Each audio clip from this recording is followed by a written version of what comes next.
So I want to share a truth that I had to learn about myself. I gotta take this stuff off my list.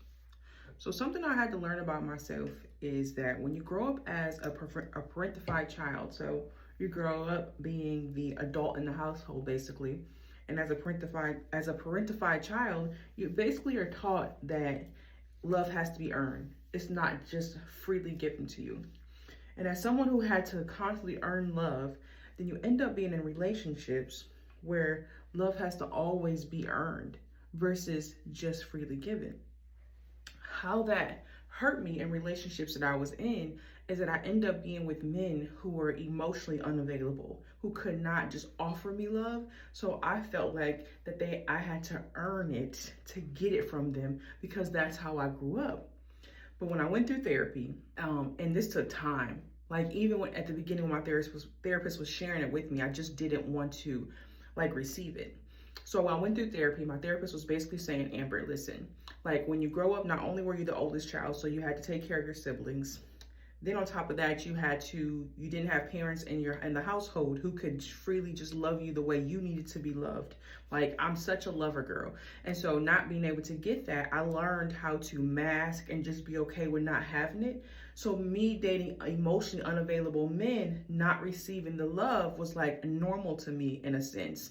I didn't crave it that much. Like I wanted it, but at the same time, I also felt like I had to work for it. And anytime they wasn't giving it to me, I felt like I had to work a little bit harder to receive it. After I realized the reason why I was dealing with that is because of childhood things and, not receiving the love properly. Then now I'm at a space in my life today at almost 41 years old. I'll be 41 next month, where I'm just like, okay, now I know what it looks like, what an emotionally unavailable man looks like. Now I know what it looks like to have to freely get love, and I don't have to earn it. I should be with someone who freely gives it to me. Now I'm at a space where I'm just like, okay, Amber, now you know all these things.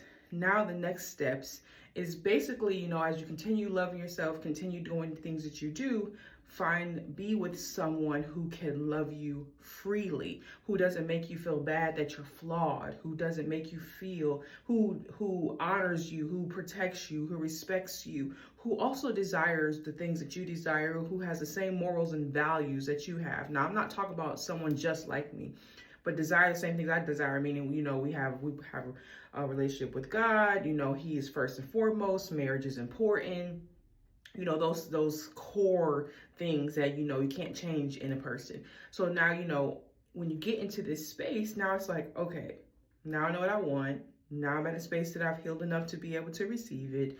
Now I'm just like, okay, Lord, have your way. You know what I'm saying? It's your will. I'm really sharing this not because I'm trying to put myself out there in a sense. I'm sharing it because I know that there were a lot of women who were the first daughter, the oldest child, parentified, felt like you had to earn love. It couldn't just be freely given to you. And now you're at a space where you're like, why can't I just be loved properly? Why can't I just have the things I need? At 20 something, I was okay, even in my 30s. But when I hit 40, there was just something that enacted in me where I was just like, ooh, I really want to be loved and right. I really want to be covered like properly because I'm used to being the one doing the covering. I'm used to the one doing the praying. I'm used to being the one doing the leading and let's do this and let's do that. Now I'm at a space where I'm just like, I want to be able to step back, but I want someone who is a leader. And again, like I was saying, I know there are a lot of women that's out there. So I'm going to put my story out there to help you guys kind of get a gauge and understanding on where you're at and if you've dealt with this and what it looks like. And if you need help, I'm your girl. All right. So reach out to me for, one-on-one coaching, or it could just be a clarity session. It could be several sessions. I don't know how many you need, but just being able to help you understand and walk out. Why do I keep dating these type of men? Do I have daddy issues? And am I struggling? Why am I struggling over and over again? I'm a good woman, but I can't seem to find the right person. And it's really more so not who you attract, but who you accept. So I hope this helps you. You guys be blessed. Have an amazing night.